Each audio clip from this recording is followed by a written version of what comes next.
Okay, now we're going to take a look at applying some of the common functions in Excel along with a little formatting. I've got a real simple 3-month budget here with 3 categories for each month and some numbers, and what we're going to do is we're going to do a little bit of computation based on these numbers. First thing I want to know is how much I spent each month, and I want to sum these numbers here. I could type in the formula equals B2 plus B3 plus B4, but when you've got a column or a row of numbers that you want to add, the auto sum button is the easiest way to do it. Verify that it's adding the numbers that you want and hit the enter key, and we've got our numbers summed for January. Now, the way Excel interprets this formula is it's not really B2 to B4 that it's summing. What it's summing is, the formula is the 3 numbers that are above this cell, which in this case happen to be B2, B3, and B4.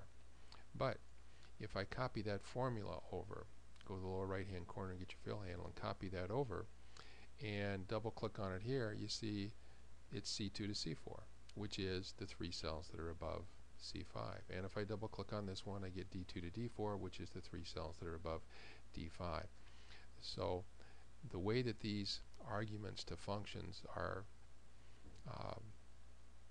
interpreted is they're interpreted as being relative to the cell that the function or formula is in.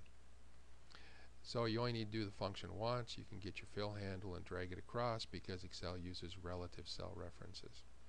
Okay, we're going to do the same thing here for each category. We're going to do an auto sum, and if you do an auto sum at the end of a row of numbers, it assumes that you want to add up all the numbers in the row, and that's what I want, so hit enter. And again, this is the 3 cells immediately to the left of that cell, so it's relative to where I put the formula.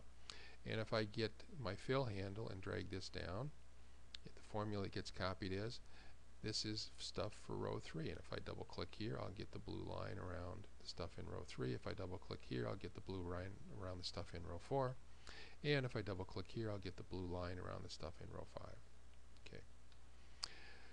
And I want to know what the maximum amount I spent on a given item was, and so in this case we're going to use the max function. So go up here and choose max, and here's a case where Excel does not guess correctly for you. It's trying to get the max of all of these. Well, the total is obviously going to be the max all the time, and I don't want that. I just want the first 3 numbers, and since there's a number in column E, Excel tries to include that. So what I'm going to do here is I'm going to go, and this is kind of touchy, you got to get your 2-headed arrow here.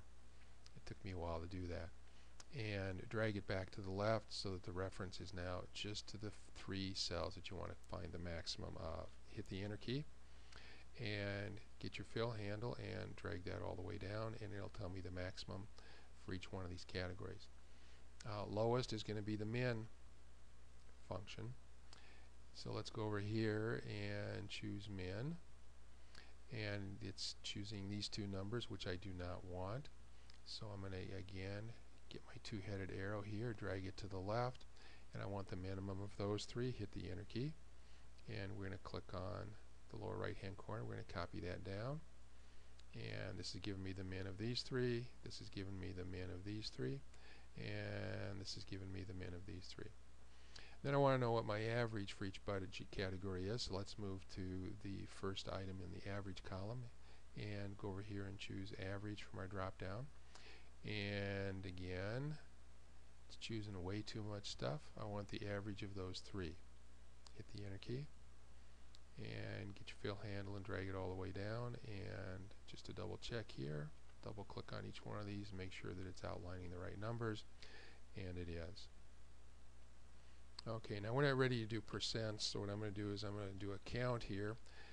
Count in this case would tell us if any numbers were missing. Now we've got such a small number of cells here that we can just eyeball it, but we're going to use Excel to help us do that. So I want it to count how many numbers there are in this range right here, and it should come back and tell me there are 3. And because I do have numbers in all the cells, it should come back and tell me that there are 3 in each row. Okay, now we've got it with the right formulas. What we're going to do now is make it look a little bit prettier. First thing I'm going to do is I'm going to do some cell styles. On the Home tab, there's a Styles group here with a down arrow labeled More, and I want these to be heading 1. So this is a built-in combination of formatting attributes. It looks like it makes them bold. Calibri is the font, 11 is the size, and you should get a color here. The color is dark blue, text number 2. And I'm also going to add a little bit to that. I'm going to right align all of those, and they look better if they're right aligned when they're on top of a column of numbers like this. So now the labels and the numbers are pretty much lined up in the same place within the column. We're also going to go over here and we're going to change these, and I'm going to use a built-in style for those as well.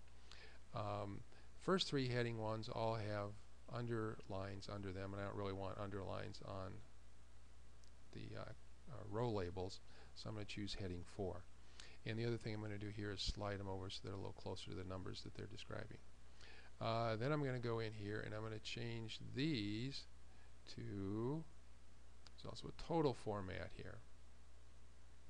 Okay. And if I click off of here, you can see it does one line above and a double line down below.